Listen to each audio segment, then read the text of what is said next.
राष्ट्रीय ग्रामीण आजीविका मिशन NRLM के तहत कार्यरत समूह सखी महिलाओं के मानदेय में वृद्धि की मांग को लेकर जनता दल संगठन JDS ने नगर मजिस्ट्रेट के माध्यम से मुख्यमंत्री योगी आदित्यनाथ को ज्ञापन सौंपा। आपको बता दें कि हकीकत नगर स्थित रामलीला मैदान में धरने को संबोधित करते हुए संस्थापक एवं राष्ट्रीय अध्यक्ष सुरेश कुमार फौजी ने कहा कि वर्तमान में इन महिलाओं को प्रति माह मात्र 800 रुपये मिलते हैं। उन्होंने चेतावनी दी कि यदि सरकार ने जल्द ही कोई ठोस कदम नहीं उठाया तो संगठन आंदोलन करने को बाध्य होगा। उन्होंने कहा कि समूह सखी महिलाएं प्रधानमंत्री सुरक्षा बीमा, जीवन ज्योति बीमा, पशु टीकाकरण, मिशन अंत्योदय, पोषण वाटिका और विधवा वृद्ध महिलाओं की सर्वे रिपोर्ट जैसे अनेक सरकारी कार्यों में महत्वपूर्ण भूमिका निभाती है। वे गांव में महिला समूह बनाने, बैंक से ऋण वितरण करने और उनकी वसूली तक की जिम्मेदारी निभाती है। इसके बावजूद उन्हें न तो उचित मानदेय मिलता है और न ही अस्थायी नियुक्ति का दर्जा। साथ ही उन्होंने ज्ञापन में समूह सखी महिलाओं को ग्रुप D कर्मचारी के समान 18,000 रुपये प्रति माह वेतन देना, विभाग में उनकी अस्थायी नियुक्ति और सम्मानजनक पद सुनिश्चित करना तथा मातृत्व लाभ अधिनियम 1961 के तहत समस्त सुविधाएं उपलब्ध कराने की मांग की। सहारनपुर रिपोर्ट निशांत गुप्ता। खबरों के साथ बने रहने के लिए चैनल को लाइक, शेयर और सब्सक्राइब अवश्य करें। साथ ही हमारा फेसबुक पेज को फॉलो करना न भूलें। समाचार और विज्ञापन देने के लिए नीचे स्क्रीन पर दिए गए नंबर पर संपर्क करें। सर, मेरा नाम रेखा है, मैं सत्ता ब्लॉक से। किस पद पर हैं आप? सर, मैं समूह सखी के पद पर हूँ। कहने के लिए तो समूह सखी के पद पर हूँ, पर हमारे से ज्यादा तो जो महिला वैसे मजदूरी करती है, जो सरकार ने योजनाएं निकाली हैं, उन्हें भी 300 रुपये रोज के मिल रहे और हमें 30 रुपये भी पूरे रोज के नहीं मिल पा रहे हैं। तो अगर ऐसा ही करते रही सरकार तो कोई टाइम नहीं लगेगा उससे पलटने में। ये मेरा वादा है। अगर एक महिला के साथ 200 महिला जुड़ी हुई है तो 200 महिला के साथ 200 ही परिवार है। तो अगर एक महिला के पास 10 वोट है तो ये देखो कि कितने परिवार हैं। अगर हम 1400 समूह सखी हैं तो ये देख लो इनके पास कितने परिवार होंगे। तो आने वाले समय में हम ऐसे वोट नहीं देंगे और ऐसे हम जैसे बोलते हैं कि वहाँ जाना, मीटिंग में वहाँ जाना, कि हम सब खत्म कर देंगे। हम दूसरी सरकार लाएंगे जो हमारी सुनवाई करेगी। आप क्या चाहते हैं, कितने आपकी तनख्वाह होनी चाहिए, कितना आपको क्या मानने मिलना चाहिए? हमारी 10,000 से लेकर 18,000 तक की होनी चाहिए। अगर हम कुछ बोलते हैं तो ये बोलते हैं कि अगर हम ये बोलते हैं कि जैसे आंगनवाड़ी है, किसी के पास 20 बच्चे हैं, किसी के पास 200 बच्चे हैं, तो उनकी बराबर सैलरी हो गई है। तो ऐसे ही हम चाहते हैं किसी के पास 10 समूह है, 20 है, 30 है, तो सबको बराबर ही पैसा मिलना चाहिए, मजदूरी बराबर मिलनी चाहिए। सरकार को ये सोचना चाहिए।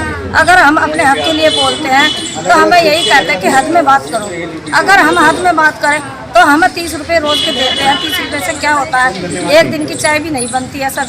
और वो भी हमारे लिए 1 साल 1.5 साल तक के हमें पैसे नहीं मिल पाते।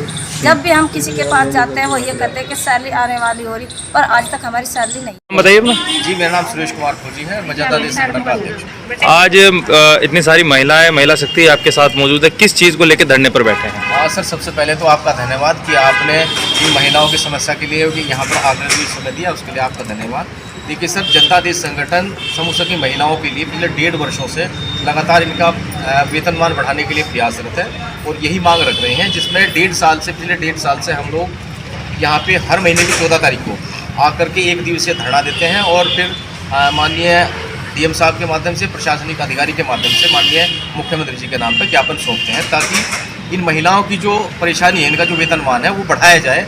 जो ये पिछले कई वर्षों से इस विभाग में, राष्ट्रीय ग्रामीण आजीविका मिशन विभाग में कार्यरत है, जिन्हें मात्र 800 रुपये महीने का वेतन दिया जाता है, कि अपने आप में इस वेतन से आप खुद भी अनुमान लगाए कि ये वेतन अपने आप में वेतन ही है या फिर महिलाओं का एक मजाक बनाया हुआ है। सरकार एक तरफ कहती है कि उन्हें नारी उत्थान करने के लिए महिला सशक्तिकरण करना है और दूसरी तरफ ये कहती है कि जब इस 800 रुपये वेतनमान पे जाते हैं तो हमें ये सोचना पड़ेगा और आप सबको भी सोचना पड़ेगा कि 800 रुपये वेतनमान से नारी उत्थान और महिला सशक्तिकरण कैसे हो रहा है।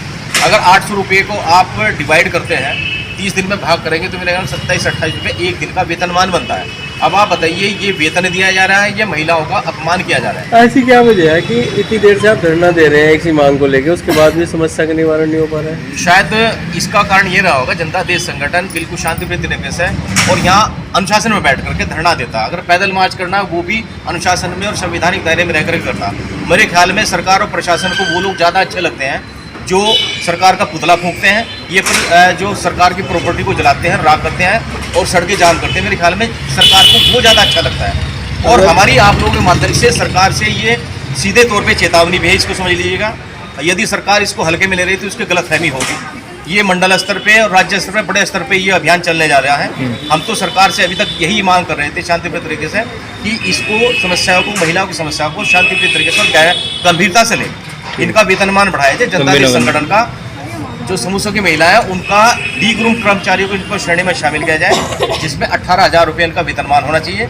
और 1961 अनुवाद उसके तहत में इन्हें मातृत्व अवकाश का दिया जाना चाहिए। और इन्हें इसके साथ साथ इनकी यूनिफॉर्म और इनकी जो पहचान है, किसी भी विभाग में जब हम जाते हैं हमारी पहचान होती है, इनकी पहचान होनी चाहिए अस्थायी रूप से, इन्हें इसमें नियुक्ति मिलनी चाहिए। यही संगठन की मांग है। अगर ये नहीं हुई जल्दी तो क्या किया जाएगा? तो सरकार से हमारा यही आप लोगों के माध्यम से, अगर सरकार इसको गंभीरता से नहीं ले रही है, मैंने पहले भी बताया है और हम हमेशा ये बात कहते आ रहे हैं, यदि सरकार इसको मानते नहीं है तो फिर हमें सड़कों पर उतरना पड़ेगा और फिर ये विकराल रूप लेगा।